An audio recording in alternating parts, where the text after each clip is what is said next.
lagi dengan saya, Simon Sembiring Kembaran, owner bisnis di PD Idola Snack Jaya. Kali ini saya ingin men-sharingkan 5 tips sakti dalam berbisnis snack menurut pengalaman saya. Yang pertama, jangan memulai berbisnis di bidang yang tidak dikuasai. Contohnya, langsung terjun membuka usaha snack di level agen. Contohnya dengan minimal modal 100 juta gitu. Nah, dengan motivasi sudah melihat toko orang lain rame. Jadi dengan melihat saja itu tidak cukup untuk memulai usaha snack. Karena kita tidak tahu bagaimana cara mengorder barang yang murah. Kemudian bagaimana cara untuk menjual barang kepada pelanggan-pelanggan ataupun konsumen. Namanya kita menjual snack ada deadline-nya, artinya ada expired-nya, harus cepat terjual. Kalau sudah melewati waktu yang ditentukan, kita tidak bisa menjual lagi. Jadi bisa-bisa usaha bakalan bangkrut, artinya tidak bisa beroperasional karena barang menumpuk tidak terjual. Nah, itu yang pertama. Yang kedua, jangan meminjam modal awal untuk memulai. Namun, pakailah modal sendiri, modal seadanya. Ya, bisa dimulai dengan modal yang terkecil. Nah, mungkin dengan modal 1 juta, ya kan?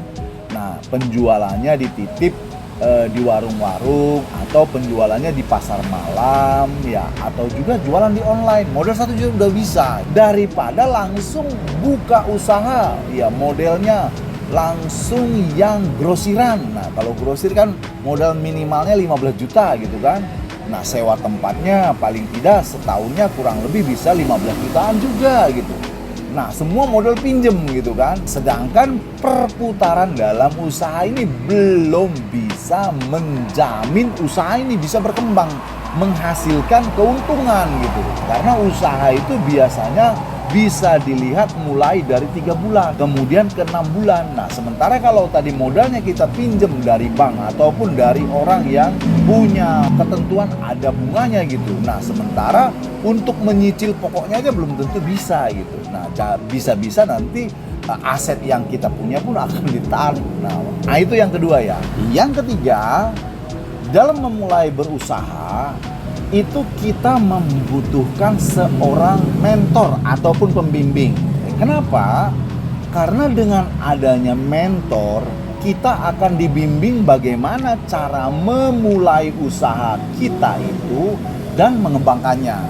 Jadi peluang keberhasilan di dalam berbisnis itu jauh lebih besar kita mempunyai mentor daripada tidak mempunyai mentor. Nah, itu dia.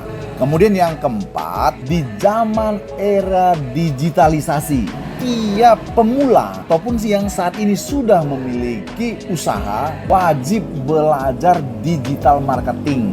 Kenapa? Karena saat ini kompetitor kita bukan lagi hanya toko-toko yang menjual jenis yang sama dengan kita ataupun reseller, melainkan kita akan berhadapan dengan produsen langsung ataupun pabrik langsung.